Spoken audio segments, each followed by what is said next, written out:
Okay, so we are ready to glaze. All of your pieces have now been bisque fired, which means they've gone through their first firing at cone 06, and now they're ready with the moisture content out and ready to soak in the glaze, which is very exciting. We will use today 3 different glazes. We can look at the other one. The main ones that we're going to use are rutile green, floating blue, and then clear. We can combine the floating blue and the clear and the rutile green and the clear. We won't combine the floating blue and the green just because they both get fired at different temperatures. And so if you fire them together, one of them inevitably is not getting fired at its, ideal temperature. So we can do a little bit of combining, but we can do some combining with the clear because the clear can go at either temperature.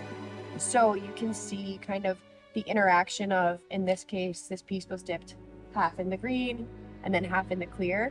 And then where there's overlap, you can see some of that interaction between the clear and the green. Or in this one, the whole piece was dipped in the green and then just the rim was dipped in the clear. And as it ran down, you can see some of that interaction. What we will be careful of today is not getting so much glaze on our piece that, especially if we have a vertical plane with gravity, if the glaze is too thick, it runs down completely. Having your glaze be too thick can have the opposite effect. Instead of having a really thick glaze, will actually slump down and you'll get even thinner glaze in that part. And the thing that we're really going to work to not have happen the most, which is why we have wax on the bottom of all our pieces, is not to have any glaze run down your piece onto the bottom and then fuse to the kiln shelf. The glaze is essentially will become like liquid glass when it's heated up in the kiln. So if you have too much glaze, especially if you have too much glaze around the bottom and it sticks onto the kiln shelf, then hardens, the only way that we can get it off is to basically chisel it off of the kiln shelf. Not great for our kiln shelves, and obviously also not great for your piece. Here is an example of where that happened. You can see that it kind of obviously chipped this piece. This has been sanded down, which is why I can touch it now. But if you think about chiseling glass off of something, it's also incredibly sharp. So that's what I'll be really checking for today to make sure that we don't have so much glaze on a piece that it could run down completely and fuse to the kiln shelf, and definitely that we have no glaze on the bottom of our pieces that would just fuse to the kiln shelf. So what we will not do is dip our whole piece in one color for a full dip and then dip our whole piece for a full dip in another glaze, just because then you have a higher likelihood that the glaze is super thick and can run down and cause problems. We can do something like with this piece where it was dipped entirely in green and then the rim had a thicker amount of glaze because there's enough space for it to run down without running down off of our piece, if that makes sense. Those of you that have already seen the glazing in the hand building have a little bit of an understanding of this, but the glaze is essentially water with lots of particles suspended in it, depending on the different colors that we have, a different combination of particles that are floating. So our piece is now at a prime state to absorb all of the liquid, which in this case is water, and leave on it sort of like a powder coating of all of the different little bits that we want to then fuse together into our glaze. So we'll see with the first piece that we dip, you can watch how quickly your piece is absorbing the water and going from, in this case, glossy to matte, and we're left with that powder coating on the outside, which is our glaze. Any questions about glazing? If we do want to do the full 2 colors everywhere, can we dip the one that pink put on? Yeah, so what we can do, especially if we're putting clear over top, is if you wanted, so with the blue, for example, that's a great question. Putting clear over the blue kind of brings out a more vibrant color in our floating blue glaze. So if you, what you can see here, this piece was dipped entirely in blue, and then just the rim was dipped in clear. So you can see where that vibrant blue is brought out by the clear. If you wanted to achieve that on your whole piece, you could sponge clear on the whole thing, where it would be enough to get this effect without being so thick, like a double dip, that it would maybe run off your piece. You can also sort of, if you wanted to, like paint a pattern with the clear on them. These are dip glazes, so they're mostly like the ideal way to use them is by dipping your piece. There are some glazes that are brush glazes, which work well with like a back and forth motion of a brush. These are not ideal for that, but you could sort of like drip some of the clear onto your piece with a paintbrush or sponge it. Are all of them mostly dip glazes here? All of the ones under the table are dip glazes, yeah. So work best for like, you know, the way that we're doing it, fully dipping. Some of them can also be like sprayed onto your piece, but then we have other sort of commercial glazes that are work well for brushing, yeah. And you'll see if you go back and forth with a paintbrush on these, it kind of drags the powder in a way that you don't, yeah, that you don't want. So we'll dip them, and then I'll show you when we're covering up like the marks from the tongs as much as possible. We don't want any like rubbing or back and forth motion on the glaze, because it can kind of just take that powder coating off of your piece. Yeah, good question. Any other ones? Okay, so what we'll do is mix up all of the glazes that we're using. I will put the Rutile green over here, we'll put the floating blue over there, and we'll put the clear on the corner. And then you want to pull out the floating orange with that one over here. Yeah, you want to get that. So you kind of want it to be able to get this motion, and then be able to not too awkwardly lift your arm back so that it's upside down. I have enough space. Here I go. Go 1, 2, 3, 4, 5. Perfect. And now we can see how quickly the piece will absorb all of the water.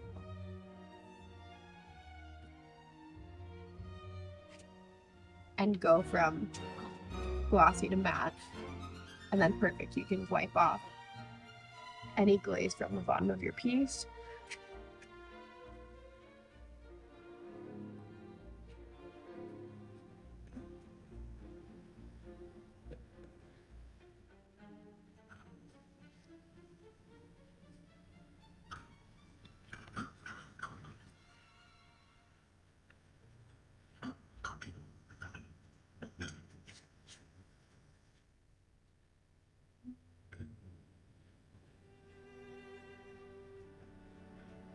Perfect.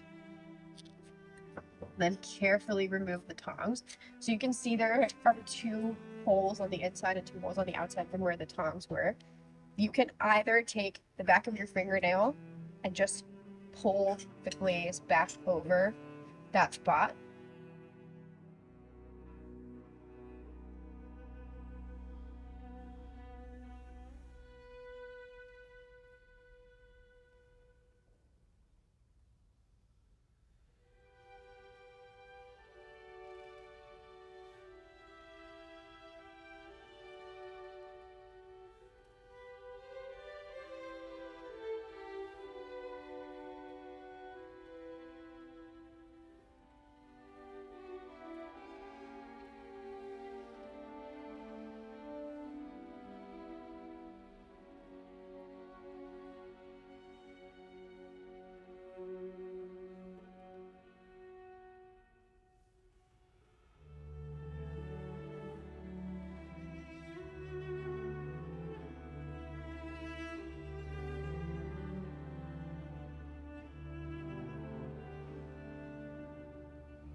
I'd like to thank Process Art Discovery for coming to our studio and showing the world what our studio and clay is all about.